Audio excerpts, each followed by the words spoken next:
Primero les agradezco que se hayan acomodado en mi horario. Motivo que ustedes saben que esta clase la dicta el doctor Hugo Llerena, coordinador. El tema es que, bueno, el doctor tuvo un tema de salud, entonces estamos llevándola como que por partes algunos colegas y yo también. Entonces, vamos a hablar del tema de la neuroanatomía. Voy a volar un poco en neuronato, pero sobre todo voy a enfatizar en preguntas más importantes, bueno, en las zonas importantes que creo que son de la parte de la neuronato. Entonces, que me avisan si lo ven bien, mi expo se ve bien. Sí, doctor, sí se ve. Ya, primero, siempre que empiezo hablando en neuroanatomía enfocada a la neurocirugía, es lo que vamos a tocar sobre todo. O sea, las cosas, en realidad el 60% de la neurocirugía es neuroanatomía, o sea, la mayor cantidad de información que nosotros recibimos, evaluamos en cada cirugía es neuroanato. Entonces, por eso es que para nosotros es enormemente mayor la cantidad de información que podríamos dar, pero es importante que ustedes tengan un recuerdo, porque sé que esto lo han visto cuando estaban en primer año o en segundo año. Entonces vamos a empezar con la médula espinal. La médula espinal es súper delgada, es del tamaño de un meñique de cada uno, súper delgado. Tiene dos sustancias, la sustancia blanca y la sustancia gris. De acuerdo, la sustancia gris, como saben, es la parte de los somas, los cuerpos neuronales, y la parte de la sustancia blanca es la parte de las vainas, fibras de mielina, por eso se ven blancos. ¿Ok? Obviamente esto está dividido en dos hemimédulas, una derecha y una izquierda, pero sobre todo por los surcos anteriores y posteriores. ¿Ok? Vamos a poner un poco un puntero láser para que se note. Esta sustancia gris está dividida, pero neuroquirúrgicamente no nos importa tanto. Sobre todo nos importa la parte central, el epéndimo, ¿de acuerdo? Entonces nosotros en neurocirugía lo dividimos en la parte de la sustancia blanca en cordón posterior, cordón anterior y cordón lateral. En términos muy generales, el cordón posterior tiene que ver con el hecho de que cierres los ojos y sepas dónde está tu cuerpo. ¿Ok? Eso se llama propiocepción. Hay personas que tienen dañada la médula espinal en la parte dorsal y cierran los ojos y se caen, porque tienen el cordón posterior fallado. Tienen el cordón anterior que tiene que ver con el área motora, con todo lo que es la repercusión motora, con lo que hacemos, ¿ok? Y la parte lateral del cordón lateral, sobre todo con el tema del dolor. ¿Ok? Eso es para que tengan a grandes rasgos qué es lo que cada uno conviene. Mayor detalle, ¿no? El epéndimo es la zona por donde decusar, cruzar, es lo mismo, decusan fibras, sobre todo del dolor. Pues muchas veces los efectos de lesiones centrales te va a hacer trastorno del dolor, sobre todo, o sea, no vas a sentir dolor en buena cuenta cuando tienes una alteración del canal ependimario. Alteración del canal ependimario clásico, siringomielias, acúmulo de líquido en el canal ependimario. ¿Existe una configuración externa o interna? ¿No? En realidad lo que tenemos que saber es que existen unos engrosamientos en la médula espinal que le llamamos intumescencias. Mayor cosa, no. La sustancia blanca y la sustancia gris se trata de resumir en lo que les dije. El cordón posterior, fascículos de Golgi-Burdach, o también conocidos como gracilis y cuneatus. ¿Ok? Cordón anterior, fuerza motora; cordón lateral, sobre todo dolor. Y también en cordón lateral está la propiocepción, pero inconsciente. ¿Ok? La propiocepción consciente está en el cordón posterior. Hay otras fibras que bajan, por supuesto, todo lo que son la vía rubroespinal y vestíbulo-espinal. Sobre todo las dos tienen que ver sobre todo con la regulación de músculos flexores y extensores para que la precisión del movimiento motor sea mejor. ¿De acuerdo? Mucha cosa, más nada. Eh, Repitiendo lo mismo, esto es importante y súper interesante para mí, esta distribución. Espero que a ustedes también les resulte súper interesante. La parte posterior, sensitivo; la parte anterior, motor. Eso es algo que se sabe desde antes de ingresar a la universidad. Pero lo interesante es que esta configuración en H, cuando vamos a ir al tronco encefálico, que ahorita lo vamos a ver, de lo que es una H así, se abre. Se abre y termina en la parte sensitiva bien lateral y la parte motora pura bien medial. Y eso lo vamos a ver ahorita en el tronco encefálico cuando vamos a repasar los núcleos del tronco encefálico. ¿De acuerdo? De esto, mucha historia. Interesante saber que, primero, cuando hablamos de la médula espinal, sabemos que empieza en C1 arriba y termina en L1. ¿Ok? L2, L3, L4, L5, L6. Sacro no tiene médula, solamente tienen cordones, o le llamamos caudequina o cole caballo. Por lo tanto, no hay compresión medular debajo de L1. ¿De acuerdo? Ahora, ¿qué es interesante saber? Cuando hablamos de esto, núcleo frénico, y acá, perdón, esto vamos a sacarlo de acá para que no nos estorbe, ya que hablan de núcleo de Onufrowicz.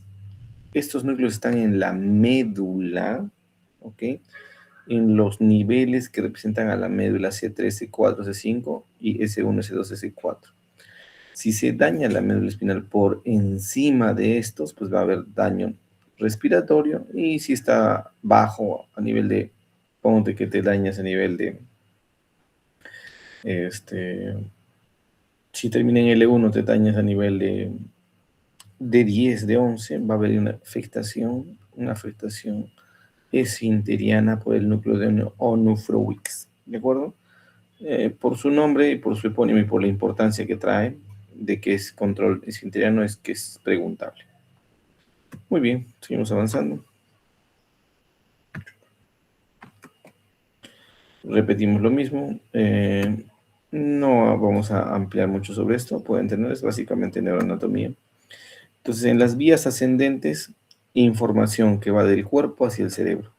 ¿Ok? La más clásica, el cordón posterior, propiocepción consciente. Soy que cierro mis ojos y sé dónde están mis piernas, sé dónde están mis brazos. ¿De acuerdo?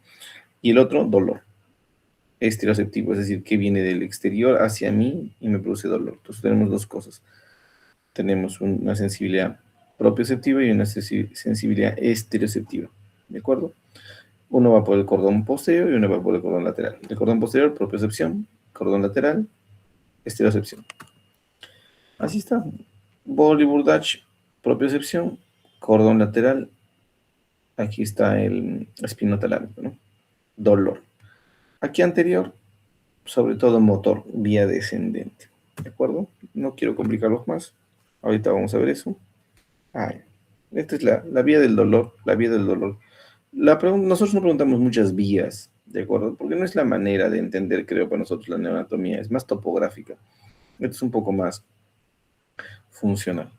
Pero la vía del dolor, pues sube por hemos dicho, por ejemplo, el dolor cordón lateral, o propiocepción consciente por el cordón posterior. Finalmente llegan al tronco encefálico. En el tronco encefálico van a decusar, ¿ok? Pueden irse por lo que llaman lemniscos, ¿ok? Todo lo que se llaman lemniscos, lemnisco lateral, lemnisco medial, lemnisco es la vía sensitiva. Por el lemnisco suben y se van hacia donde, hacia el tálamo, y el tálamo se encarga de llevarlo hacia la corteza, ¿ok? Es lo que hace. Básicamente le cambian de nombre a la misma vía, a la corteza sensitiva. Vamos por acá. La vía descendente más importante, la motora, o llamada piramidal. Y los reguladores son los extrapiramidales, como el retículo espinal, tecto espinal, vestíbulo espinal, rubro espinal. ¿Qué es lo que hacen todos estos? Primero, lo que permiten es que los movimientos sean más finos, ¿no? Ya no sean solamente rudeza, brutalidad, fuerza, sino haya fineza en el proceso extrapiramidal, pero también la coordinación de los movimientos del cuerpo, de la lengua, de la boca, ¿ok? Tienen que salir a través de los nervios craneales, que también tienen que ver con la vía descendente. O sea, si hay una regulación en los movimientos, tanto de las manos, de los brazos, de todos los movimientos regulares y conscientes, bajan por la vía piramidal y regulados todo por la vía extrapiramidal. ¿De acuerdo? No voy a detallar más que eso. Vamos al tallo encefálico. El tallo encefálico es esta cosita chiquita que está acá. Tiene 7 centímetros, pero a pesar de tener 7 centímetros, tiene demasiada información dentro, demasiada. La posición del tronco encefálico, mesencéfalo, nunca se olviden, protuberancia, bulbo. ¿De acuerdo? Aquí es más pequeño el mesencéfalo, es más grande la protuberancia y el bulbo también es largo y delgado. ¿De acuerdo? Avanzamos. Esta es la base del cráneo.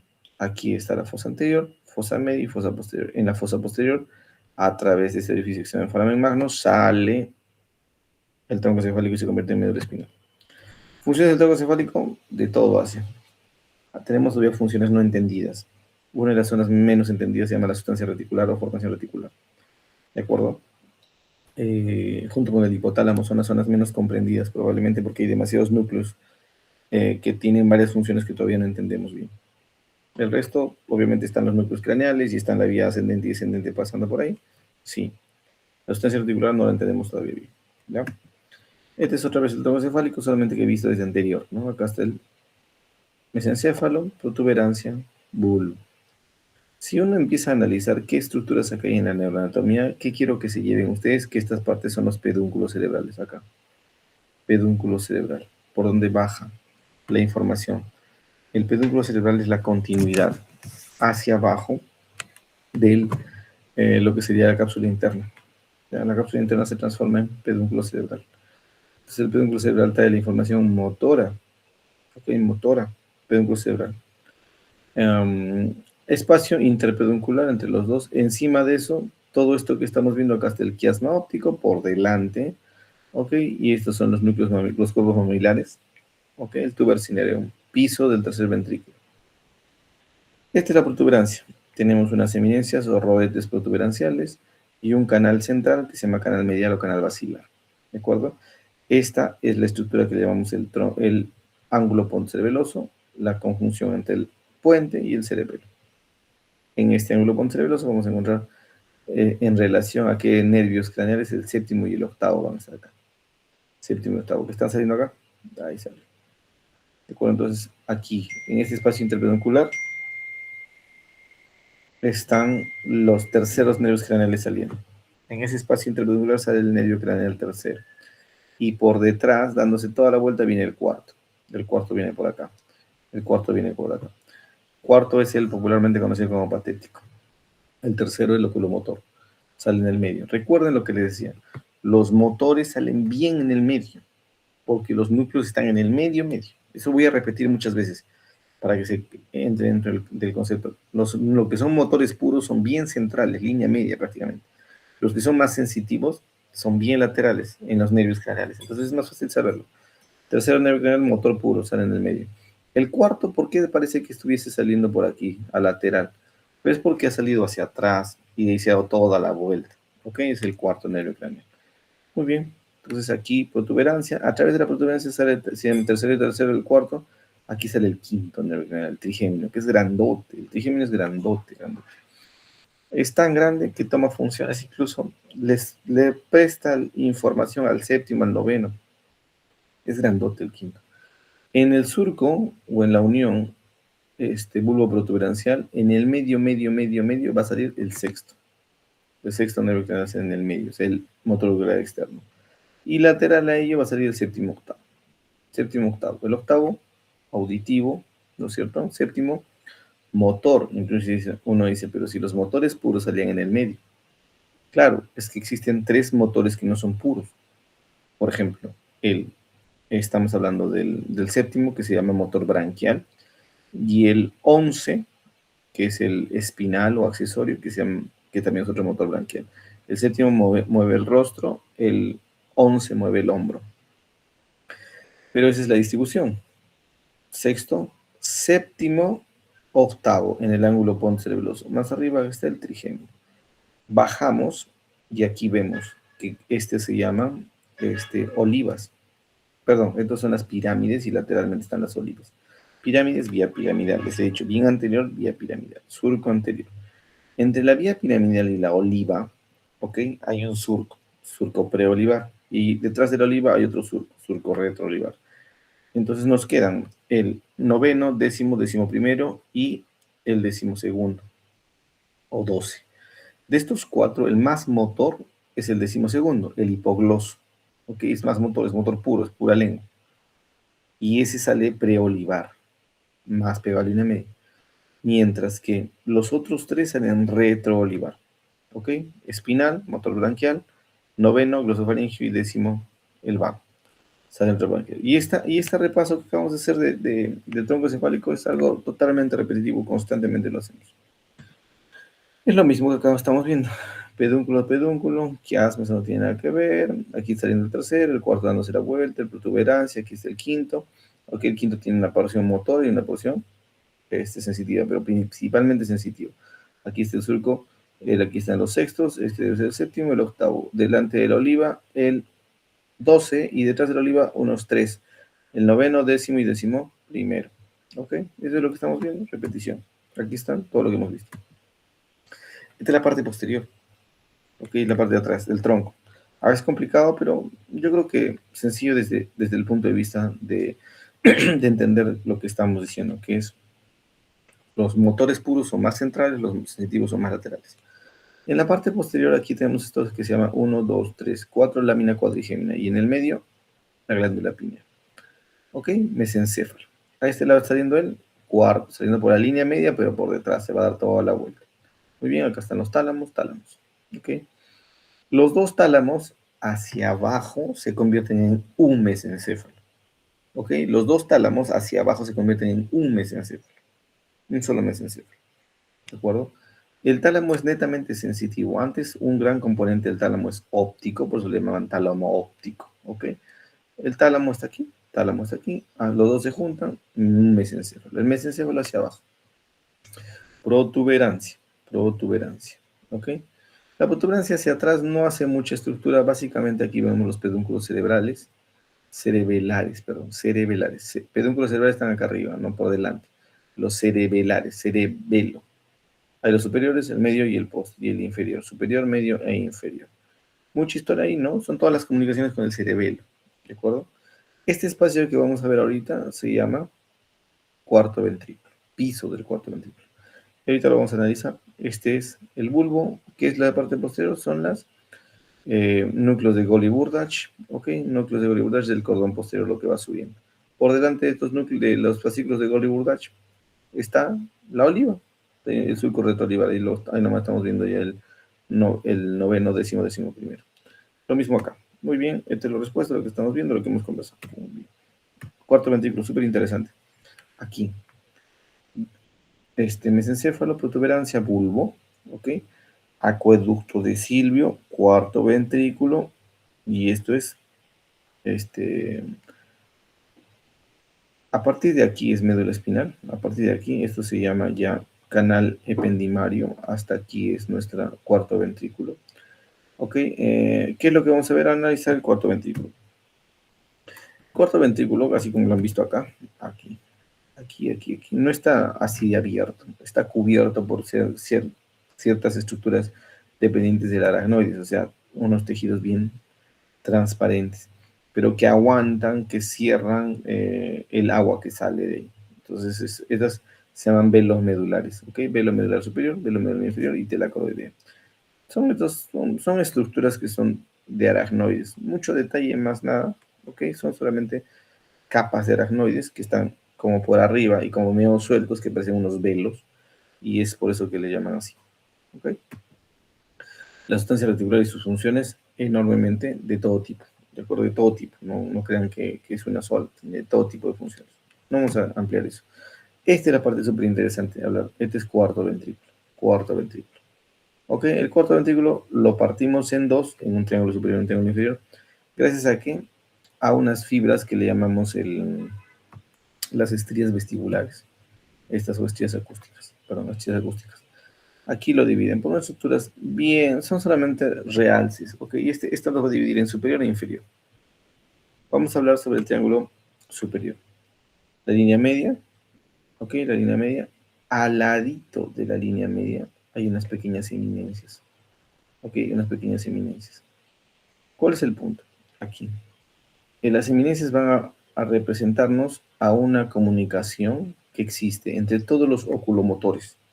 Los oculomotores son estos nervios netamente motores.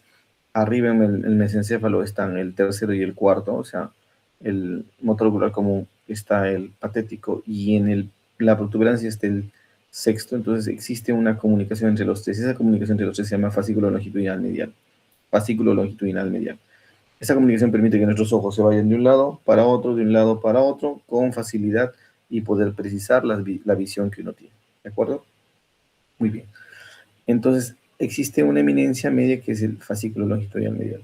Ahora, lateral a ello existe una eminencia redonda. ¿Qué está? En el medio están los oculomotores.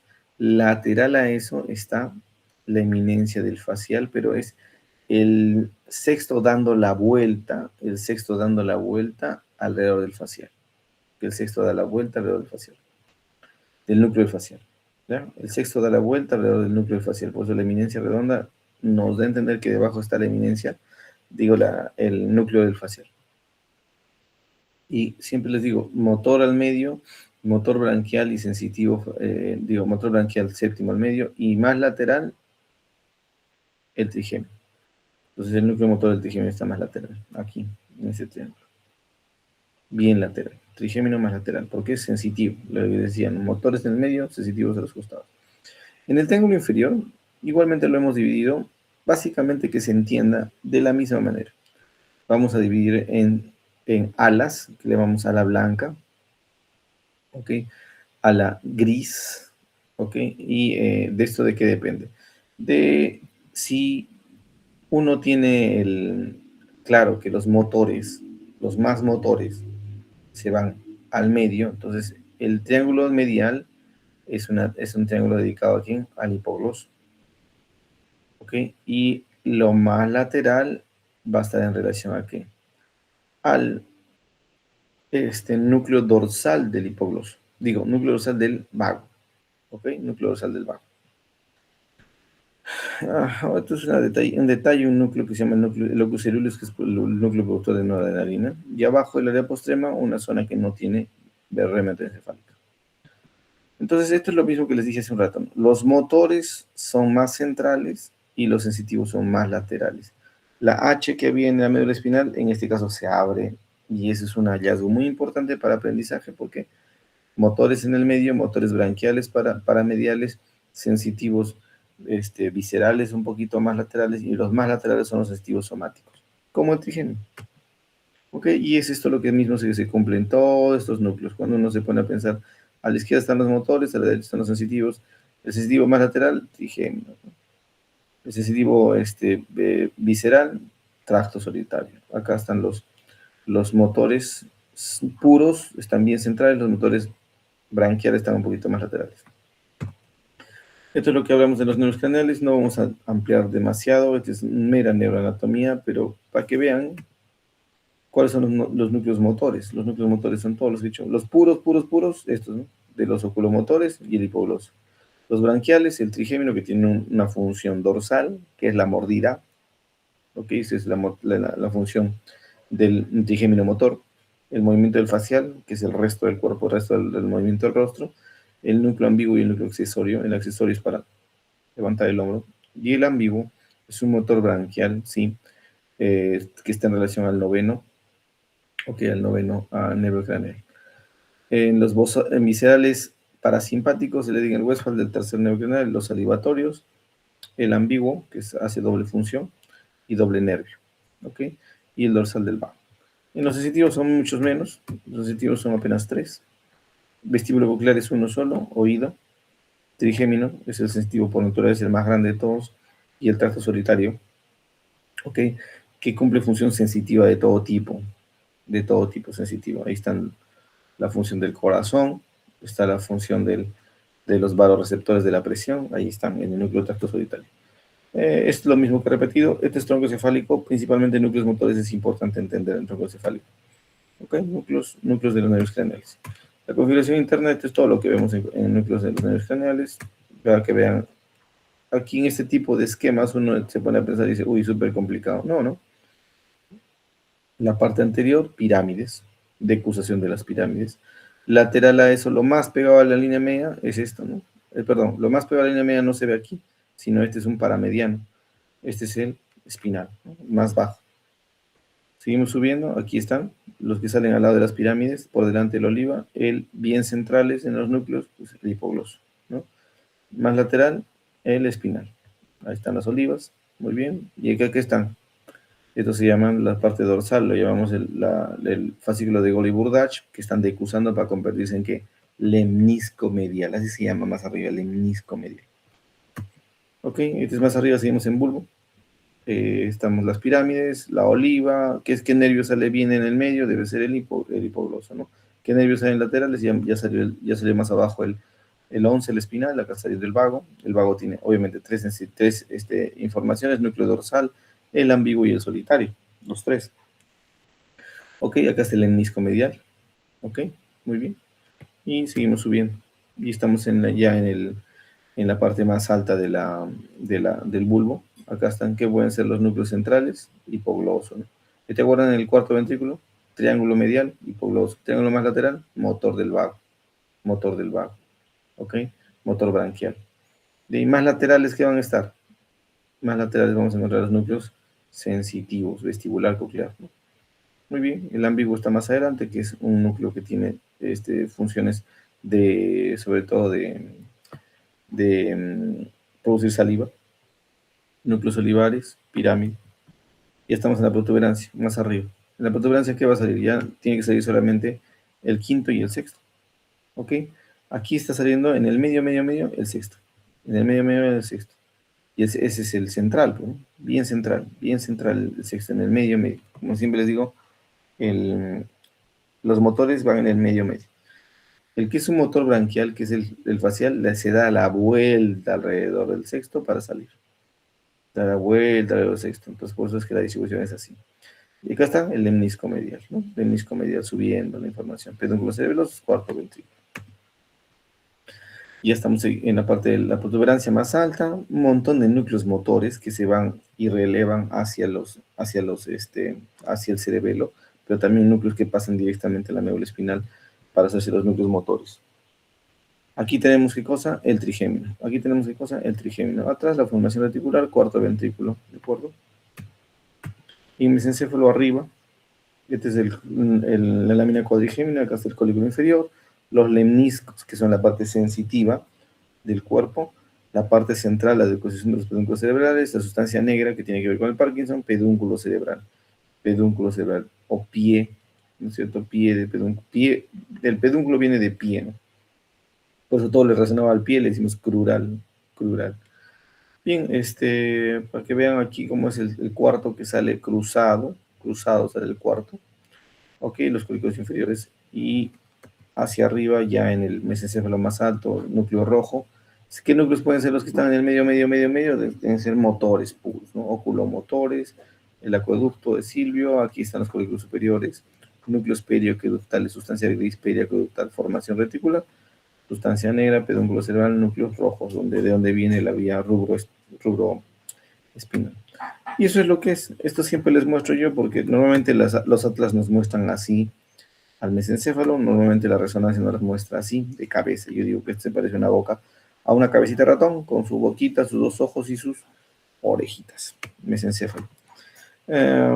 Las vías auditivas obviamente tienen interesante importancia porque empiezan en los núcleos, por los nervios craneales, como el séptimo octavo el octavo llegan a los núcleos vestibulares y cocleares y luego ascienden a través de los lemniscos, que son sensitivos, llegan a la parte más inferior de los colículos inferiores, a los colículos inferiores de la lámina cuadrigémina, y luego se van a través de los tálamos a la corteza auditiva primaria, que se convierten básicamente en lo que es la cápsula interna, en una porción, en su quinta porción. ¿Ok? Esta es la vía digestiva, si no me equivoco, el del sabor. ¿Ok? Viene a través de la sensibilidad de la boca, a través de la lengua, el glosofaringeo, llega al núcleo solitario, que es el sensitivo visceral principal, y ese se va a ir directamente hacia el tálamo, al núcleo ventromedial, perdón, donde entra el sabor, y ese se releva ¿hacia dónde? Hacia la ínsula, donde está la corteza gustativa, sensitiva gustativa.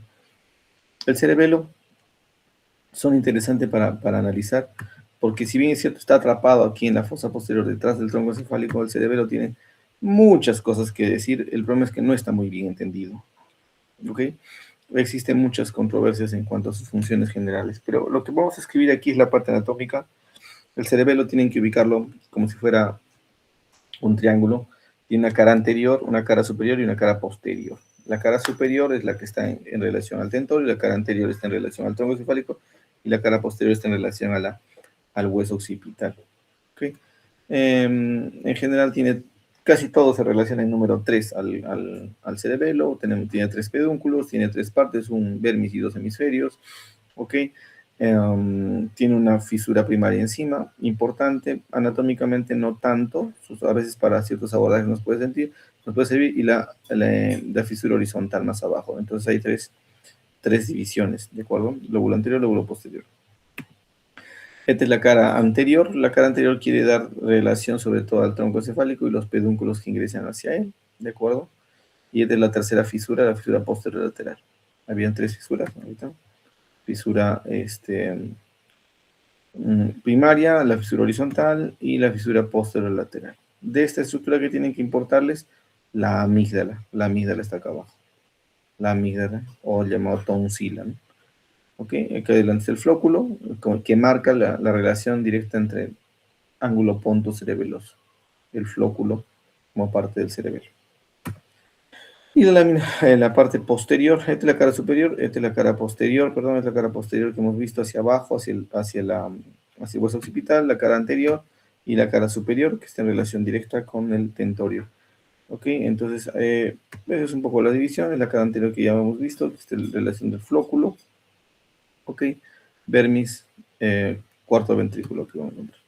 Aquí un poco si sacamos un poco de algunas estructuras, como vamos a ver como el pedúnculo cerebelo superior, el pedúnculo cerebelo inferior, el pedúnculo cerebelo medio, que lo hemos sacado para poder ver cómo se comunica el tronco encefálico con el cerebelo.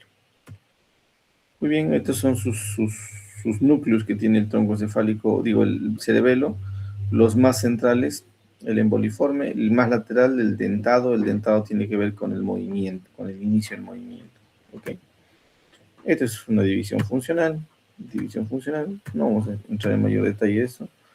La comunicación del cerebelo con el cerebro, ok, a través de los pedúnculos y con el tronco cefálico, mayor cosa no. Vamos a hablar ahora sobre el cerebro, ok.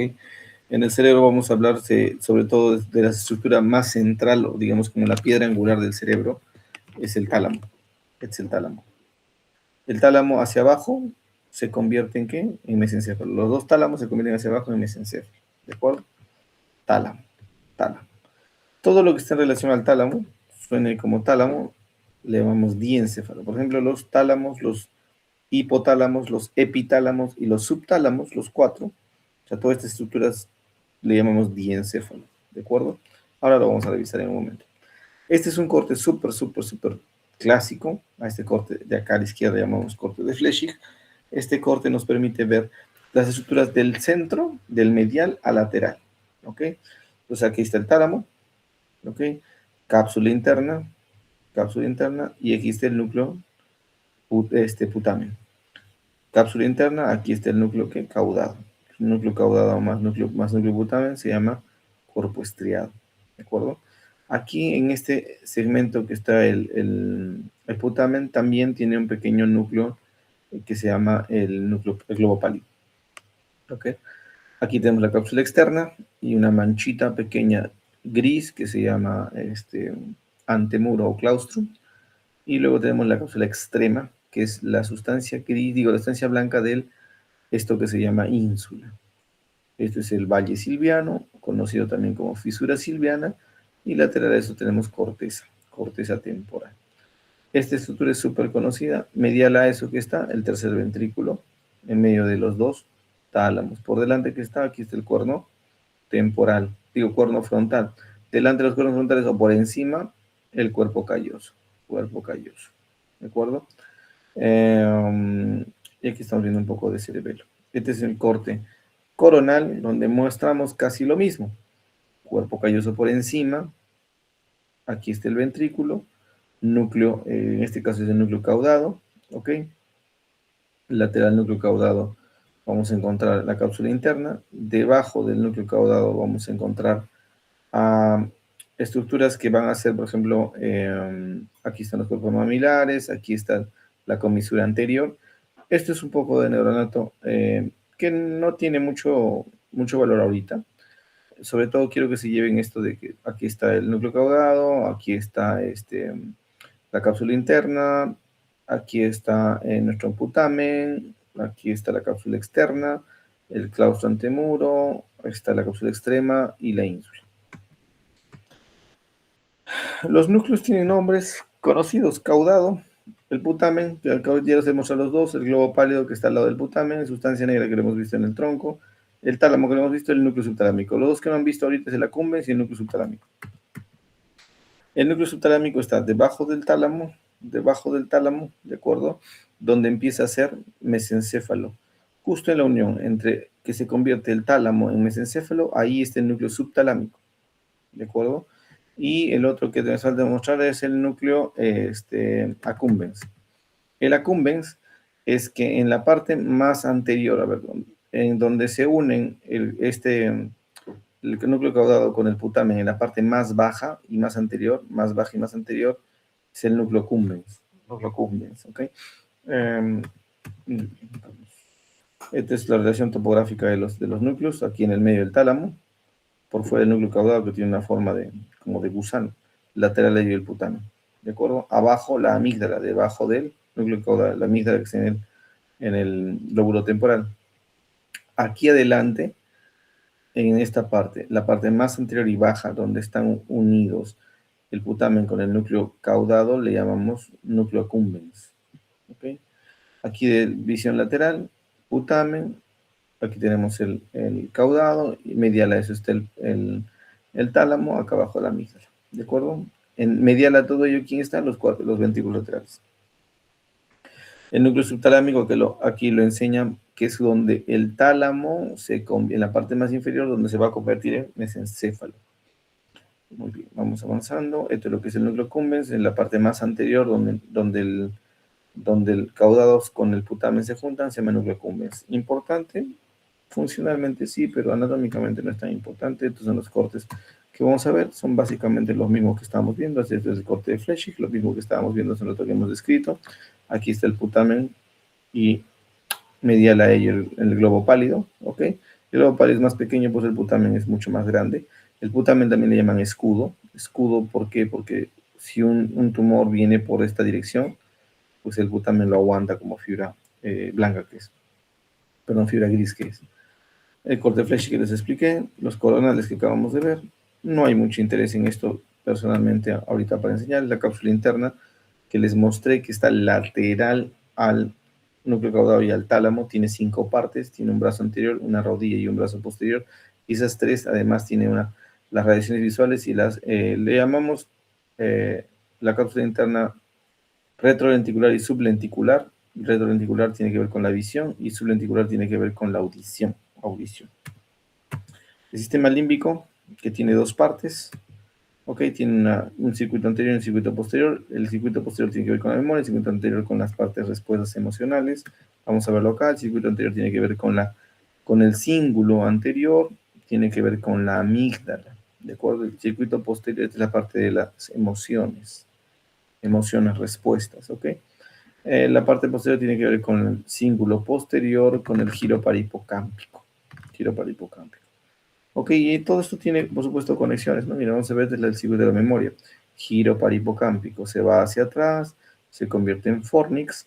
El fornix hace un entrecruzamiento con el fornix del otro lado. Ok, esto le llamamos lira de David.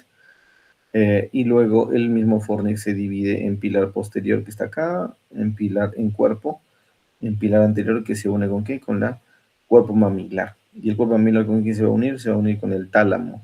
¿Ok? A través del núcleo de la comunicación mamilotalámica. Y de esa manera se produce la memoria. ¿Ok? A eso le llamamos el circuito papés, ¿no? Memoria, circuito papés. Ese es el circuito de la memoria. Lo que hablamos del circuito anterior, amígdala y cíngulo anterior. También la corteza orbitofrontal, la parte más anterior. Por eso tiene que ver mucho nuestro comportamiento con la parte del giro frontal. ¿Qué más? El circuito posterior, ya hemos hablado de eso. El diencéfalo también hemos hablado un poco. Es lo que decía, tiene que ver todo con el tálamo, subtálamo, hipotálamo y epitálamo. Tálamo, lo que ya hemos conocido. Delante y debajo vamos a ver el hipotálamo. Debajo del tálamo está el subtálamo. Y detrás, en la lámina cuadrigémina, la glándula pineal, también llamado epitálamo. Ok, lo mismo, hace un rato hemos hablado del tálamo. Esta es la visión más medial del cerebro. Tálamo, ok. Este es el cuerpo calloso, ¿ok? Este es el ventrículo lateral. El ventrículo lateral se comunica a través de este va a ser el tercer ventrículo, se comunica a través de una ventana que se llama este agujero de Monroe. Desde el agujero de Monroe hacia el acueducto de Silvio, que es ese de atrás, a la altura del tronco cefálico, se hace una línea imaginaria, que en realidad es una depresión que se ve ahí. Esa es la división entre tálamo e hipotálamo. Entonces el hipotálamo tiene una forma triangular y el tálamo tiene forma redondeada. Este hipotálamo tiene un montón de funciones, también no todas comprendidas, y este es el piso del tercer ventrículo. Ok, el piso del tercer ventrículo. Entonces el tercer ventrículo se ve aquí de celeste. Y la parte más posterior, aquí está el epitálamo o glándula pineal, por encima de ¿qué? De la lámina cuadrigémina. Ok, aquí está la hipófisis, ok, como continuación del hipotálamo, ¿de acuerdo? Aquí está el quiasma óptico, acá hay núcleos supraquiasmático, acá hay núcleos que están por debajo, acá está el cuerpo mamilar, ok, este es el pedúnculo cerebral por delante, el pedúnculo cerebral. Muy bien, este es el diencéfalo, las funciones del tálamo, no necesitamos ampliar en eso, existen partes, hay ciertos núcleos del tálamo que tienen funciones específicas, que tampoco vamos a ampliar ahora, ok. El hipotálamo y sus funciones también son muchas, son importantes, es lo que le decía, la pared ventrículo es apenas, el hipotálamo es apenas una lámina con muchos núcleos en esta zona, y al otro lado hay otros muchos núcleos en esa zona, los dos están como pared lateral de ¿qué? Del tercer ventrículo en la parte inferior, porque la parte superior está dado por ¿el qué? Por el tálamo. Este es lo que hemos visto hace un rato en una foto, ¿no es cierto? Hemos visto que este es la protuberancia, aquí está el pedúnculo cerebral, aquí está el otro pedúnculo cerebral, este es el tercer nervio craneal, cuerpos mamilares, quiasma óptico, aquí se ve el tallo hipoficiario que estaba bajando, obviamente la hipófisis está acá debajo, quiasma óptico, aquí adelante, que no es menester por el momento, pero esto se llama nervios olfatorios, primer nervio craneal, de los dos lados. Corteza orbitofrontal, ¿no? Corteza orbitofrontal. Este es desde dentro, este es los ventrículos, cuerno frontal, aquí está el núcleo caudado, obviamente el núcleo caudado, hacia abajo está el tálamo, ok, hacia atrás vamos a encontrar un poco todas las comunicaciones que hemos visto, no vamos a ampliar ahorita, esto es lo que ya hemos hablado del tálamo, este es el hipotálamo y sus núcleos, ok, en la parte más inferior, uno de los núcleos del cuerpo, el cuerpo mamilar, ¿no? Funciones hipotalámicas, ya las conocen, sueño, autonómica, temperatura, emociones, endocrinológica, hormonas y apetito. La hipófisis que tiene dos partes, una parte anterior que es adenihipófisis y una parte posterior que es neurohipófisis. Una parte intermedia tiene un tallo hipofisiario, y el tallo hipofisiario tiene sobre todo la comunicación del núcleo subóptico y paraventricular hacia la neurohipófisis, por donde se producen vasopresina y oxitocina y van a ir a la neurohipófisis. Súper importante. En tumores de hipófisis, en tumores de tallo hipofisiario que se llaman craniofaringiomas, se daña esta comunicación, por lo tanto la neurohipófisis no tiene comunicación, no puede producir antidiurética, por lo tanto el paciente orina un montón, pero reteniendo mucha sal. Eso se llama hipernatremia, todo esto se llama síndrome diencefálico o más conocido como diabetes insípida. Esto es lo mismo, hipófisis tiene dos partes, tiene una parte intermedia, tiene una adenihipófisis, neurohipófisis, tiene un infundíbulo o cuello o tallo hipofisiario, acá está el tallo hipofisiario y el infundíbulo, ¿de acuerdo? Hay tumores que se forman en esta parte que se llaman craniofaringiomas, otros tumores que se forman aquí adelante que se llaman adenomas hipofisiarios, ¿de acuerdo? Es la función, vienen desde el hipotálamo algunas funciones directamente a la neurohipófisis. El epitálamo, le hablamos del subtálamo donde termina el tálamo y se convierte en mesencéfalo. Ahí hay unos pequeños núcleos que se llaman núcleo subtalámico. ¿Ok? Y en la parte posterior, en la lámina cuadrigémina, en la parte superior, ahí está la glándula epífisis o glándula pineal y eso se llama el epitálamo. Subtálamo. El subtálamo nos sirve porque es importante en neurocirugía, porque es la zona que estimulamos con cirugía que se llama estimulación cerebral profunda para generar que el Parkinson se detenga los temblores. O sea, la estimulación del núcleo subtalámico es una zona que se utiliza para tratamiento de Parkinson. Otra zona que se utiliza para el tratamiento de Parkinson es la zona del globo pálido interno. El epitálamo, a pesar de ser tan pequeñita esta glándula, es una cosa chiquitita nomás que está acá encima, tiene un montón de tipos de células y puede suceder diferentes tipos de tumores, así que no es solamente uno. Ok, esto es un poco la parte de la parte anterior. Acá está el nervio olfatorio y todo lo que conviene cuando uno olfatea algo, porque le surge memoria, porque le surge alegría, furia o a veces incluso respuestas anormales como los animales, es que está relacionada a la corteza orbitofrontal, al tubérculo olfatorio, a la corteza piriforme que tiene que ver con la memoria olfatoria, la corteza renal que igual tiene que ver con la corteza olfatoria, la amígdala con la respuesta emocional. Ya para terminar, hablando del cerebro, nos vamos a ir de lateral a medial. Estamos yéndonos, vamos a ir, por ejemplo, de la ínsula, medial a la ínsula, vamos a encontrar la cápsula extrema, medial a la cápsula extrema vamos a encontrar el putamen, medial al putamen vamos a encontrar, perdón, medial a la cápsula extrema está el claustro, ¿ok? O antemuro, eso es lo que se ve aquí, claustro antemuro. Medial al claustro antemuro recién está la cápsula externa, ¿ok? La cápsula externa. Medial a la cápsula externa, acá está la cápsula externa, todas estas fibras de la cápsula externa, está el putamen, ok, perdón, aquí está parte del dorso del claustro, cápsula extrema, por dentro está el putamen se ve así, ok, por encima del putamen, la cápsula externa y la cápsula interna se unen y se llama corona radiada por encima del putamen, de acuerdo, están unidas la cápsula interna y la cápsula externa. Aquí adelante vamos a ver unos fascículos, unas comunicaciones entre el lóbulo frontal y el lóbulo temporal, eso se llama fascículo unciforme, ¿ok? Entonces hay toda una comunicación entre el lóbulo temporal con el otro lóbulo temporal del otro lado, se llama comisura anterior, ¿ok? Aquí está ya todo el putamen expuesto y empezamos a ver medial al putamen, vamos a empezar a ver cápsula interna, ¿ok? Aquí está el fascículo unciforme con el limen de la ínsula y aquí está la comisura anterior. Aquí medial vamos a la cápsula interna y si sacamos parte de la cápsula interna, que es parte de la corona radiada, vamos a encontrar ya el tálamo, ¿no?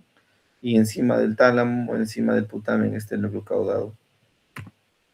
Y después de tener aquí al tálamo, lo que vamos a ver medial al tálamo solamente es tercer ventrículo. Por encima vamos a ver, esto es el tapetum, las fibras radiaciones ópticas de la cápsula interna. El tapetum es la continuación del cuerpo calloso lateralmente, ¿ok? Y el haz de Mayer, acá Meyer's Loop, es cápsula interna también, pero que se va a la vía óptica. Esto es parte de los núcleos del tálamo. Esto es lo que ya conocemos un poco sobre de afuera adentro, que es lo que encontramos: cuero cabelludo, periósteo, hueso, dura madre, debajo está aracnoides, debajo está pía madre, debajo está cerebro. Ahí está la formación de nuestras capas meningias, ¿ok? Entonces, lo que le da la forma es pía madre. En este espacio entre aracnoides y pía madre está el espacio subaracnoideo, el espacio donde hay líquidos cefalorraquídeos, solamente en este espacio, y hay vasos sanguíneos. De acuerdo, en el espacio subdural no hay líquido cefalorraquídeo, y en el espacio interdural, o también llamado epidural, espacios vacíos donde puede haber arterias, sobre todo de la circulación externa, de la carótida externa, y que pueden sangrar, pero sobre todo ven estas cositas, se llaman corpúsculos de Pacchioni, que son venas que están en este espacio que se encargan de hacer la absorción del líquido cefalorraquídeo de acá. Esta es la formación de dura madre. La dura madre es bien gruesa. Lo único que se nota en la dura madre a veces son estos corpúsculos de Pacchioni. ¿Ok? Corpúsculos de Pacchioni, que son venas que se encargan de recolectar sangre a través del líquido cefalorraquídeo hacia el seno longitudinal. Aquí están las formaciones durales. ¿Ok? Formaciones durales. Aquí vemos la silla turca. Aquí estamos viendo todo lo que es el tentorio. Se forma desde adelante hacia atrás, y toda la recubierta posterior. Aquí está la forma de la hoz del cerebro, el latín del cerebelo abriéndose y dándole un espacio en el medio que se llama incisura tentorial. Y finalmente vamos a cerrar con esto, que es algo recontra básico: la cisura de Silvio, ¿ok? La cisura Rolando. Estos van a dividir hacia adelante en lóbulo frontal, lóbulo parietal, por debajo lóbulo temporal, y para dividir entre parietal y occipital hay un surco que se llama surco parietal occipital, que se ve en la cara medial sobre todo, ¿de acuerdo? Entre la cara medial, en la cara medial tenemos el surco parietal occipital, el cuerpo calloso, encima de eso tenemos el cíngulo, y el cíngulo te permite un surco que termina hacia arriba, o le llaman surco ascendente, ¿ok? Y eso va a dividir en precuña, perdón, en precuña y en el lóbulo paracentral. Y detrás de del cisura palito occipital, la cuña, y por debajo la língula. ¿Ok? Entonces un poco esta es la parte de la corteza orbitofrontal. Aquí está el nervio, el primer nervio craneal. Aquí está la división de todos los giros orbitarios que se distribuyen entre el nervio olfatorio en H. Hay uno anterior, posterior, medial y lateral. Esto es lo que hemos visto. Hay un surco interparietal en el lóbulo parietal, hay un surco intraparietal, perdón, que divide en superior e inferior a los lóbulos del lóbulo parietal. Tiene un giro parietal superior y giro parietal inferior. ¿Okay? Esta es la parte occipital. Todo esto básicamente son descripción anatómica de lo que estamos viendo. ¿Ok? Aquí está la cisura calcarina que divide la língula de la cuña y la cuña de la precuña, la parieto occipital. Este es el lóbulo temporal, es un poco más complejo el lóbulo temporal, aunque parezca algo más sencillo. Esta es la cara inferior, la cara mesial o medial, ¿de acuerdo? Y para la cara medial o mesial, que es lo mismo, encontramos el giro parihipocámpico. El giro parihipocámpico debajo tiene el parihipocampo, ¿ok? El parihipocampo es sustancia gris. El giro parihipocámpico es sustancia blanca, es la envoltura. Esa se va a ir hacia atrás y se acuerda que se va a convertir en fornix en el sistema límbico que hemos visto. La parte anterior le llamamos polo temporal, y esa cobertura que allí se forma en el giro parihipocámpico, en la parte más anterior e interna, se forma como un gancho que se llama uncus. Y este uncus es súper importante porque lo que tiene al lado del uncus es el pedúnculo cerebral.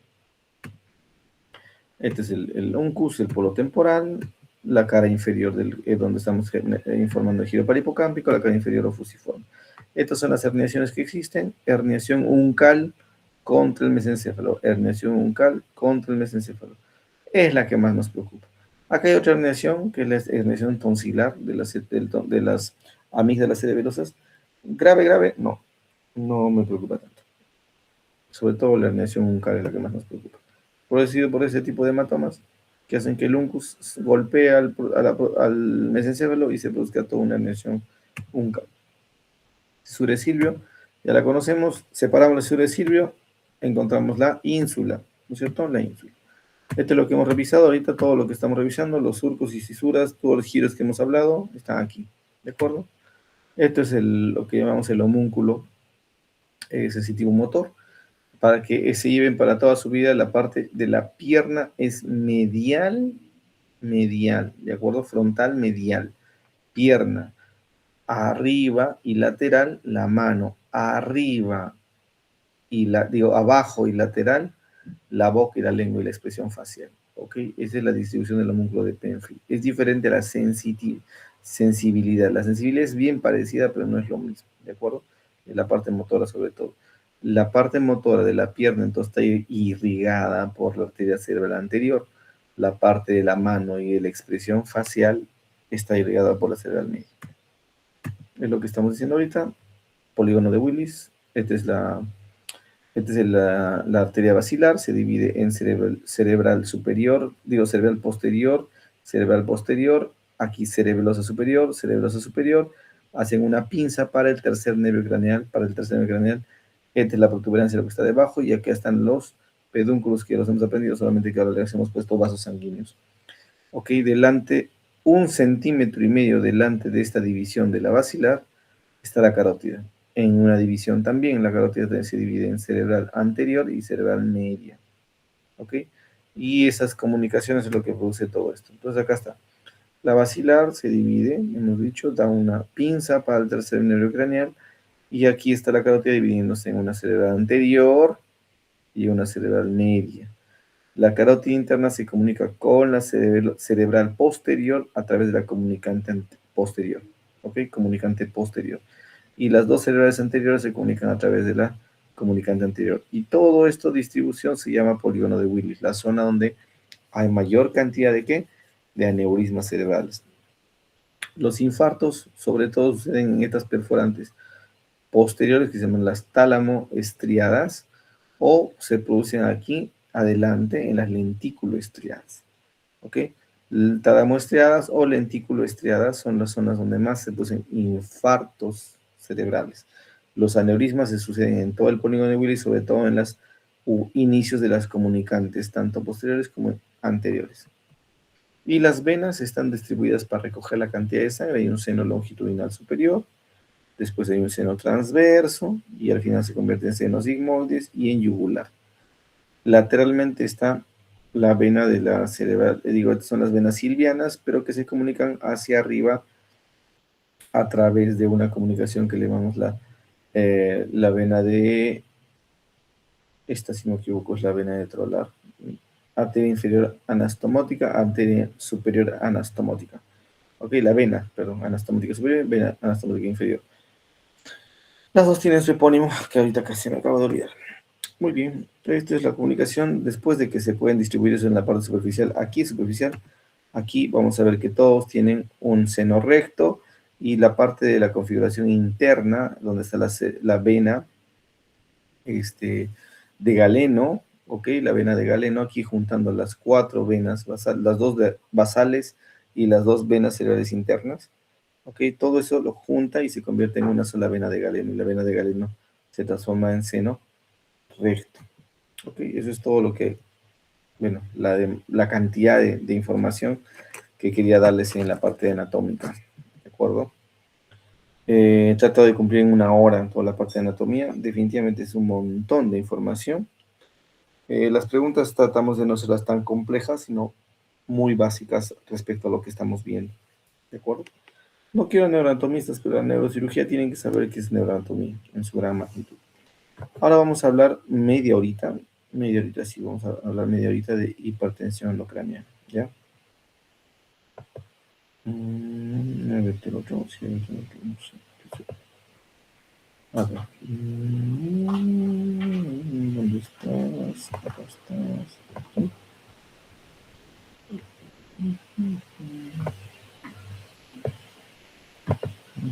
¿Dónde está? Acá está.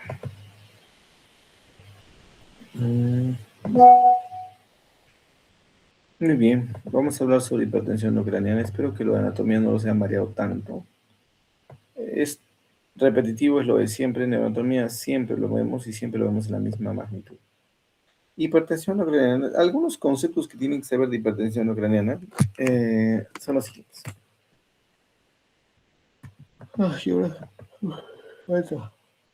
Estos son los conceptos que hay que manejar. ¿Qué es la doctrina de Monro-Kelly? ¿Qué es el PIC? ¿Qué son los valores de PIC? ¿Qué es la PPC? ¿Qué es la FSC? Flujo sanguíneo cerebral. PPC es presión de perfusión cerebral. Y cómo manejamos controlamos la presión intracraneal. Ok, vamos a hablar sobre algunos conceptos básicos aquí. La teoría de Monro-Kelly dice que hay tres estructuras dentro del cerebro que son parénquima, líquido y sangre, que son los componentes dentro del cráneo. El balance entre los tres da una presión intracraneal adecuada, que normalmente es menos de 15 en adultos, ¿ok? 10 entre 15 en adultos máximo, en niños es mucho menos porque tienen cartílagos que permiten que la presión incluso baje más, ¿ok? En niños neonatos puede ser mucho menor. El cráneo es una cavidad pues dura, ¿no? Entonces está cerrada y por lo tanto la variación dentro de este espacio, la presión dentro de este espacio va a depender de las estructuras que hemos nombrado. ¿Ok? Esto es un ejemplo de un tumor y si aparece esta masa ahí, está quitando espacio a alguna de las tres sustancias que normalmente hacen o al parénquima o al líquido o a la sangre. Si crece rápido, se descompensa rápido el paciente. Si crece lento, el paciente puede tolerar incluso tumores bastante grandes. Entonces, ¿de qué va a depender? del tiempo que demora en crecer, pero sobre todo de la capacidad del cerebro para poder adaptarse a la presencia de una tumoración. Esta es la clásica valoración. Ok, el cerebro normalmente, pero cuando existe una masa que está creciendo, puede llegar a descompensarse en algún momento dependiendo de la velocidad de crecimiento. ¿De acuerdo? Cuando el cerebro tiene que compensar, utiliza primero trata de evacuar líquido y trata de evacuar sangre venosa. Es lo que intenta hacer el cerebro. Son los dos únicos estructuras un poco que puedes negociar, porque ni el parénquima ni la sangre venosa puedes negociar, porque esos son lo que hace que funcionen todo bien, ¿no? Pero la sangre venosa y y el líquido cefalorraquídeo se pueden negociar un poco, se puede disminuir en volumen de acuerdo al crecimiento del tumor como vaya. Entonces, hemos hablado del primer concepto, PIC, hemos hablado que es un número, menos de 15, hemos hablado de la teoría de Morrogeli. Ok, llevamos dos conceptos, ¿no? Recontra sencillo. Vamos a ir al tercer concepto. Este concepto es súper importante, se llama flujo sanguíneo cerebral.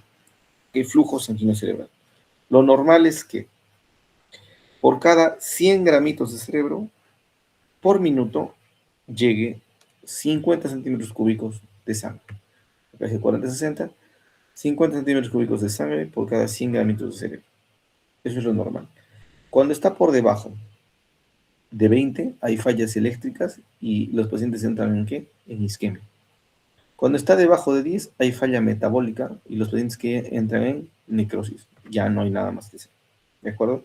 Entonces, el flujo sanguíneo tiene que estar por encima que tiene que estar en 50 centímetros cúbicos por 100 gramitos de cerebro, por 100 gramos de cerebro por minuto. ¿Okay? Para mantener este flujo continuo, recuerden que el flujo se mide en centímetros cúbicos por minuto, ¿no?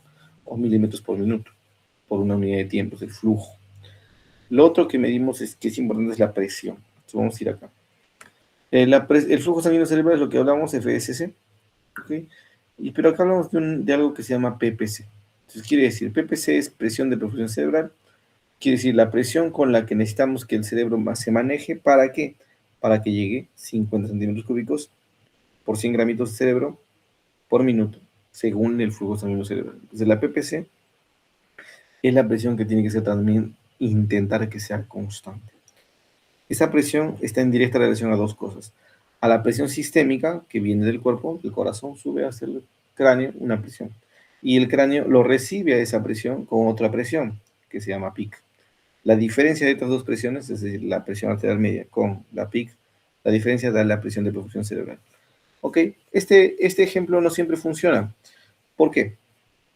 Si ustedes conocen a una persona que tenga una hipertensión endocraniana, no, hipertensión arterial. ¿Ok? Un señor de 65 años, obeso, sin tratamiento y que tiene una presión en este momento de 160/100. ¿De acuerdo? Entonces, si sacamos cuentas, ¿cuánto se calcula la PAM? La PAM se calcula 2 veces la diastólica más una sistólica. Si tiene dos diastólicas de 100 más 100, 200 más 160 serían 360. Entre 3, 130. 120, ¿no? 363, 120. 120 menos PIC, que pongámosle que es una persona que tiene el PIC en 15. 120 menos 15, el resultado va a ser que PPC sería 105. Espero que no se hayan perdido. Es un señor obeso que tiene la presión en 160/100. Le hemos sacado la PAM de ese paciente, esa presión arterial media es 2 por 100, 200 más 160, son 360, lo hemos dividido entre 3, es 120. Esos 120 le hemos restado, que sería la PAM, 120. Le hemos restado la PIC, que creemos que es una persona normal, Lucy, que está conversando con sus amigos, 15. Le bajamos 15, entonces un paciente 120 menos 15, 105 de PPC. No funciona, porque la PPC en este paciente nosotros necesitamos que sea 70. Ese valor se tiene que llevar. Necesitamos que la PPC sea 70. ¿70 para qué? Para que llegue a una FSC de 50, que es la anterior diapositiva. Para que esta FSC esté entre 40, 60 hasta 50, necesitamos que la PPC sea 70. ¿Entendido? Muy bien, entonces aquí entra un concepto súper interesante que tiene el cerebro. Autorregulación. El cerebro dice, ok, tu presión arterial está en 105. PAM 120, perdón. Mi PIC está en 100, está en 15. el PPC resultante de eso sería 105, pero como el cerebro dice, ok, yo me autorregulo, hace vasodilatación y el 105 que debería ser, ¡fum!, baja a 70. Entonces el cerebro se autorregula, los vasos se pueden dilatar o hacer vasoconstricción con tal de encontrar la PPC adecuada para que el FCC sea adecuado. Ok, entonces aquí vamos a poner algunas cosas, detalles, que no sé cuánto nos vayan a sumar. Mucha letra. Autorregulación, súper interesante y súper importante, es el flujo sanguíneo cerebral, ¿ok? Tiene que estar en relación a la presión arterial y la resistencia vascular. Bueno, vamos a regresar acá. La presión de perfusión cerebral debe ser 70 en promedio, máximo 90 exagerando. La presión arterial media debe estar entre 100 a 110, la presión intracraneal debe estar menos de 12, es lo que dice la fórmula. Pero a veces la presión arterial media es muy elevada y la presión intracraneal es un poco baja. Por lo tanto, la resta entre 110 menos 12, ¿sale cuánto? 98. Entonces, para que el 98 se convierta en 70, hacen vasodilatación. Es lo que hace el cerebro. Eso se llama autorregulación cerebral. ¿Ok? Entonces, el flujo sanguíneo puede ser vasoconstricción o puede ser vasodilatación, dependiendo de lo que uno necesita. Esto es en todo. La fórmula PPC es igual a PA menos PIC, ¿no es cierto? Vamos acá a hacer un cálculo. Estas son las formas de poder sacar la PAM. La presión de perfusión cerebral, ya le hemos hablado, que debe ser 70. ¿De acuerdo? Esto es la autorregulación. La autorregulación quiere decir que yo hago vasodilatación o vasoconstricción para mantener una PPC en 70 para que la FCC sea 50 milímetros por minuto por 100 gramos de cerebro. O sea, es una coordinación constante, autorregulación, ¿de acuerdo? Ahora, ¿qué puede suceder? Vamos a ver. La autorregulación solamente se cumple bajo dos condiciones. ¿Ok? La autorregulación se cumple bajo dos condiciones. O sea, no en todos los casos de autorregularse. Se cumple bajo dos condiciones. La condición número uno es que la PAM no se vaya más allá de 50 y 150. ¿Ok? Para lograr una PPC de 70 y el cerebro se autorregule, el cerebro te pide dos condiciones. Uno, que la PAM esté dentro de lo aceptable, es decir, 50 a 150.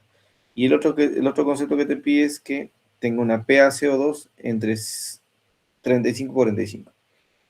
Este es el flujo sanguíneo cerebral, estamos repitiendo, normal, puede haber variaciones entre sustancia y sustancia blanca, sí, pero hablamos de lo genérico es que sea 70, ¿de acuerdo? Flujo sanguíneo, falla metabólica, puede haber isquemia y necrosis, es lo que estamos hablando. Muy bien. Esto, efecto de disminución de la inflamación de sangre, ok, no es lo de menos. Esta parte mía. Vasodilatación, vasoconstricción, ¿con la intención de qué? De mantener la PPC en la misma condición para que haya un flujo sanguíneo. Pero para que funcione eso necesita esta PAM que esté entre 50 y 150. Entonces, gracias a este efecto, se puede autorregular el cerebrito, ¿ok? Lo otro que te pide es que el PaCO2, que es la presión de perfusión, presión arterial de CO2, esté entre 50 a 150. Ni más ni menos de eso, ¿de acuerdo? Entonces, cuando hay demasiada o cuando hay en escasa CO2, puede haber cambios y el paciente no se autorregula. Entonces, son dos cosas que necesitamos hacer. Nosotros como médicos, si encontramos un paciente en mal estado, no podemos permitir que haga retención de CO2 o vacíe mucho CO2. No podemos, tiene que estar en una PaCO2 entre 35 y 45. No podemos permitir que esté muy hipotenso o muy hipertenso. Nosotros tenemos que regularlo y nosotros necesitamos que la PAM se encuentre entre 50 y 150 y 150. En esas dos condiciones, el cerebro puede autorregularse. ¿Ok? La presión intracraneal entonces es un tema que nos hemos dado cuenta que es un valor que representa la presión que hay dentro del cráneo y el tema es, dice, cuál es su importancia. Vamos a hablar de eso. Estos son los signos de hipertensión intracraneana. Existe una tríada de Cushing, ¿ok? Tríada de Cushing es hipertensión, acá está, hipertensión, bradicardia y trastorno respiratorio. Entonces, la hipertensión es un signo de que está haciendo sucediendo hipertensión intracraneana.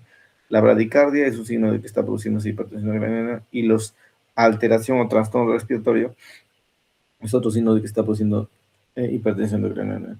Signos que uno puede encontrar, esos son los signos generales, uno puede encontrar, obviamente, dolor de cabeza, puede encontrar que es una persona que está vomitando de forma explosiva, y o en el examen de fondo de ojo está haciendo papiledema. ¿Ok?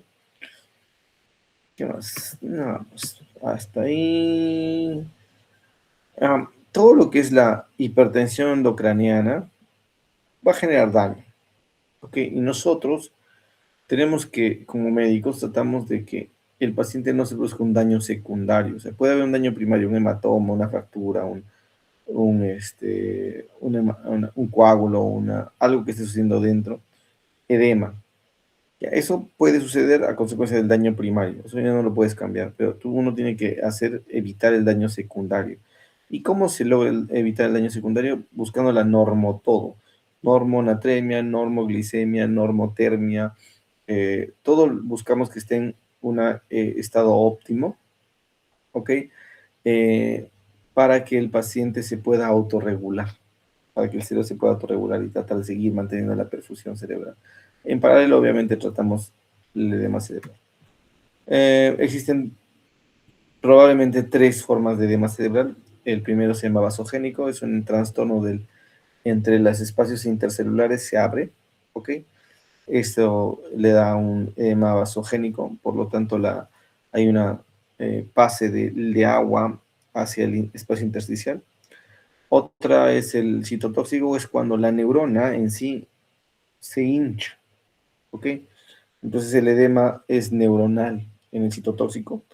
Eso a veces pasa o porque la neuronita está muerta o está a punto de morir en isquemia o en infarto. Y el intersticial o transependimario es un tema que se produce en las hidrocefales y a través del epéndimo de lo que está dentro del ventrículo. Es lo mismo. El tratamiento del vasogénico es corticoides. El tratamiento citotóxico es antiedema con diuréticos y el edema intersticial igual diuréticos como el mannitol. Esto ya lo hemos visto. También. Estos son los síndromes de herniación, lo que hablábamos. Hay varios tipos de herniación, depende de dónde esté. Aquí se llama herniación subfalcina, porque está debajo de la falx.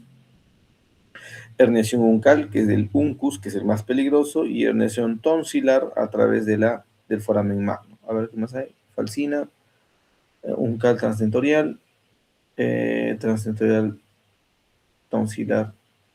Finalmente, sinceramente, lo que más nos importa es la uncal, que es producido por un atado. Estas son las otras formas de herniación, que es la que estamos viendo. Subfacial, uncal, transtentorial central, externa y amigdalina. De estas todas, la más importante es la uncal. Más síndromes de herniación.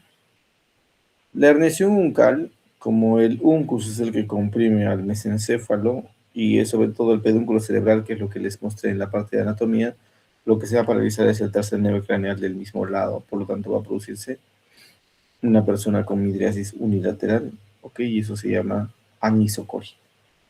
¿Ok? Si el tercero se paraliza por completo, hiposis palpebral, anisocoria. ¿Ok? Muy bien. Esta es una herniación transtentorial hacia abajo. Ven acá cómo se produce una. Aquí abajo está herniándose la, la amígdala. ¿Ok?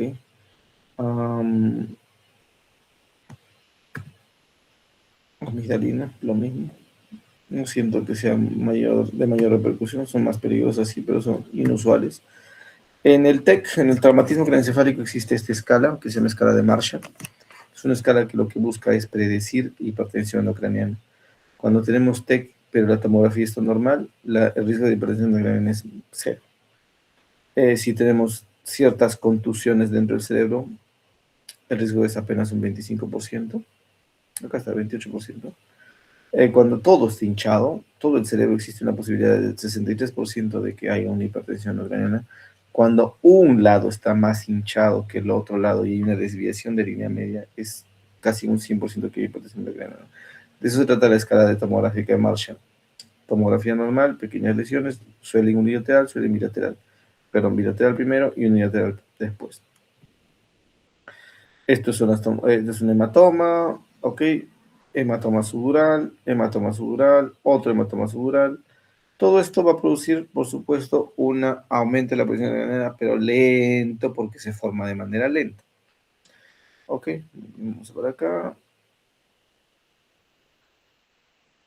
¿Para qué sirve? A ver, lo que buscamos es siempre que se mantenga este balance, ¿no? Entre que el cerebro es el mayor porcentaje, sangre líquido cerebroquídeo. Esto lo hemos visto ya en la teoría de Monroe-Kelly. Si hay una masa que aparece, obviamente va a aumentarse la presión intracraneal.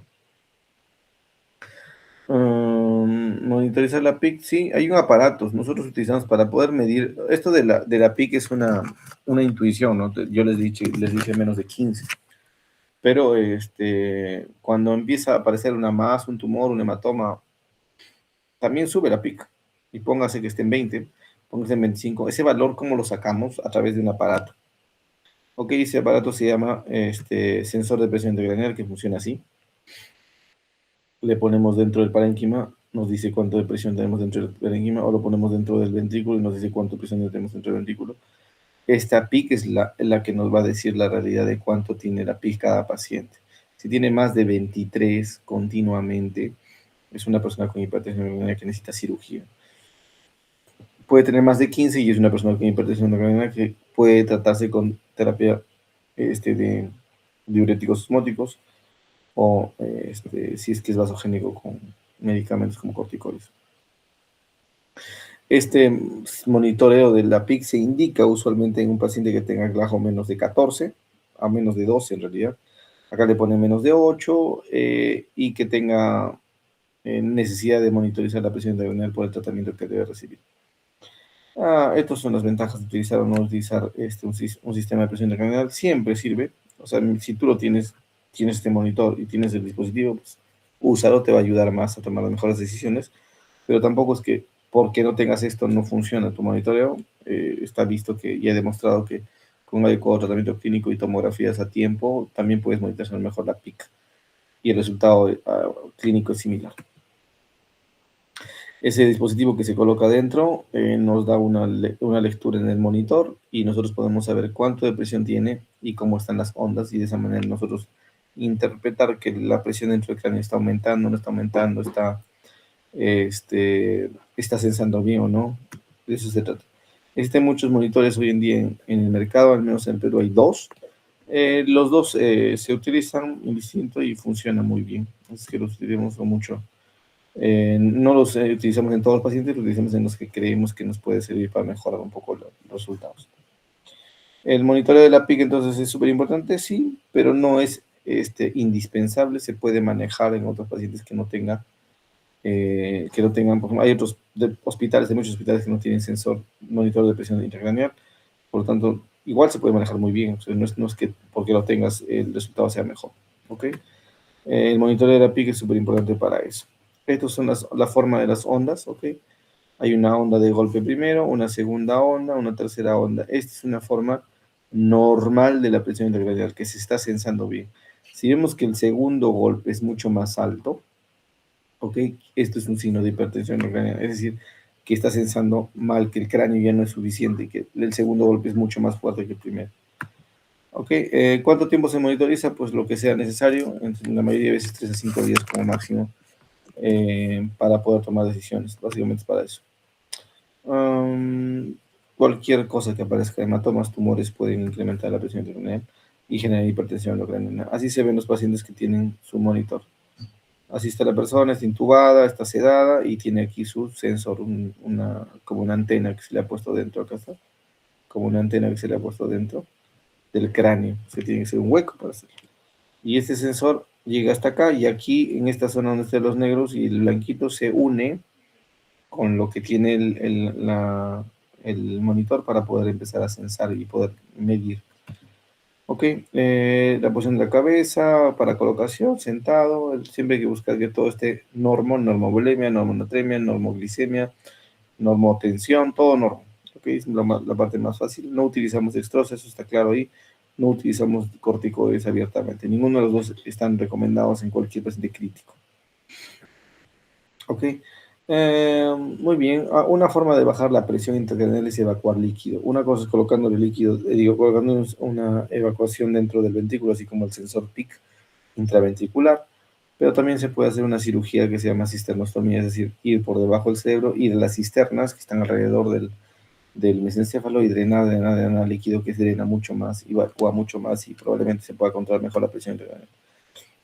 Los tratamientos osmóticos que utilizamos para mejorar la presión, uno es este, manitol, ¿no? Manitol sobre todo, y la otra solución sería hipertónica, que también se puede utilizar. Con los dos, usualmente hiperventilación ya no usamos. ¿Por qué no utilizamos mucho hiperventilación? Porque vamos a alterar el CO2 y vamos a quitar la autorregulación. Ya no utilizamos, es bien raro.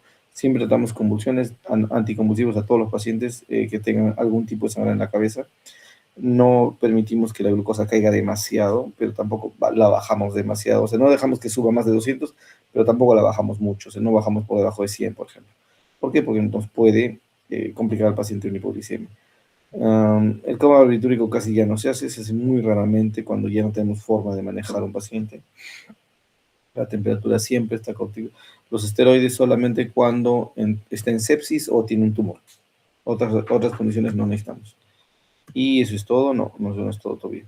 Estos son el código, son las causas de por qué se puede hacer una hipertensión craneana. Lo que hemos dicho, todo lo que tiene que estar en normoglicemia, la hemoglobina tiene que estar en su nivel normal, saturación normal, no podemos sobresaturar de oxígeno porque vamos a barrer CO2. El sodio tiene que estar normal, la temperatura normal, el paciente tiene que estar adecuadamente posicionado, la presión tiene que estar normal, el pH 2 normal. Es lo que siempre decimos para todo lo que es normo, decimos normo. La descompresiva solamente cuando ya no tenemos otras opciones, usualmente lo llamamos lesiones antes del tercer día, y que la PIC esté más de 23 constantemente, o la tomografía muestre franca desviación de línea media. Entonces, ha habido estudios al respecto, sigue siendo útil de acuerdo al paciente, individualizando. Esta es una cranectomía descompresiva, hemicranectomía descompresiva derecha, y este le han hecho bifrontal. Son las dos formas de descompresiva. Todo va a depender del paciente que utilices, ¿no? En realidad lo que busca la descompresiva es disminuir la presión intracraneal. Es lo único que hace, no significa que te vaya a mejorar funcionalmente al paciente, lo que sí te puede mejorar funcionalmente al paciente, digo, te puede disminuir la mortalidad, eso sí, la descompresión. Entonces, las indicaciones son TEC severo, infartos, HSAs, o sea, es hemorragia subaracnoidea, tumores, encefalitis, cualquier cosa que eleve la PIC demasiado y desvíe la línea media, pensamos en descompresiva como tratamiento. Muy bien, estos son los estudios, uno de los estudios que se hizo, el DECRA, y otro de los estudios que se llama el Rescue ACP. Los dos buscaban, ¿qué cosa? Decir, ¿cuándo es la mejor oportunidad de hacer una descompresiva? Y ahora el tratamiento, la respuesta es que tiene que ser individualizada, cada paciente debe ser evaluado de forma aislada, no ponerle un número, no porque tienes 23 de PIC tienes que descomprimirlo, sino que sea persistente, que el tratamiento no le responda, que tú ves que la tomografía esté con gran desviación y el paciente se encuentra en mal estado general. Todo eso son condiciones para poder hacer una descompresiva. Se pueden complicar, por supuesto. Leri del parénquima, fístulas, infartos, sangrados, a consecuencia incluso de la craniotomía pueden presentarse, pues que no se le pone a todo el mundo. Así quedan sin hueso, ¿ok? Pero 2 meses después ya se les puede volver a colocar su hueso en su lugar. Así es una bifrontal. Esta es una microestomía bilateral, derecha e izquierda le han hecho, ¿ok? Le dejan solamente una porción de hueso en el medio, le van a dejar sin hueso, le van a cerrar todo y es para que el cerebro se hinche. Esperemos que con eso sobrevive el paciente. Lo que se hace son los dos tipos, aquí está la bifrontal y la hemicranectomía. Los pacientes quedan así, con un defecto óseo, se mejoran, se recuperan a los 2 meses y los volvemos a operar para colocar su hueso. Sí ha habido propuestas hasta nuestras de nuestro servicio que ha hecho un trabajo sobre descomprimir profilácticamente, es decir, antes de tiempo. Nos ha parecido que es un abuso. Y la conclusión es, pues hay que ser médicos que tengan claramente lo que necesitamos hacer. Siempre les digo, si mientras cuidemos bien la volemia, o sea, que la PAM esté bien, y la hipoxemia, es decir, que la saturación esté bien, es muy probable que el paciente tenga mejor pronóstico que cuando tú te olvidas de optimizar la parte saturación de oxígeno, el pH está en su lugar, o que te olvides de que tienes que ponerle una vía e hidratar lo suficiente como para que tenga PAM entre 50 y 150. Para descompresiva siempre hay que estar pendientes de qué paciente vamos a hacerle y también hay que hacerle su recolocación de hueso.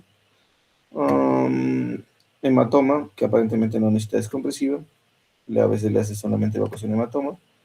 Pero siempre ha habido una discusión, ¿no? Si en los subdurales debemos ser descompresivo o no. En general se prefiere hacerlo temprano y no descomprimir. Y esta es un poco la información que les he traído hoy día. Disculpen la información masiva que tengo que darles, pero así estaba dispuesto el día de hoy. Preguntas de todo lo que les he dicho, si están todavía ahí.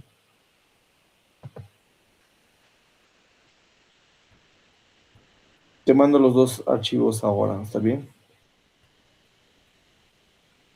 ¿Están ahí? Sí, Oscar. Mira, te mando ahora el archivo, te mandé uno ya el de anatomía, te voy a mandar el de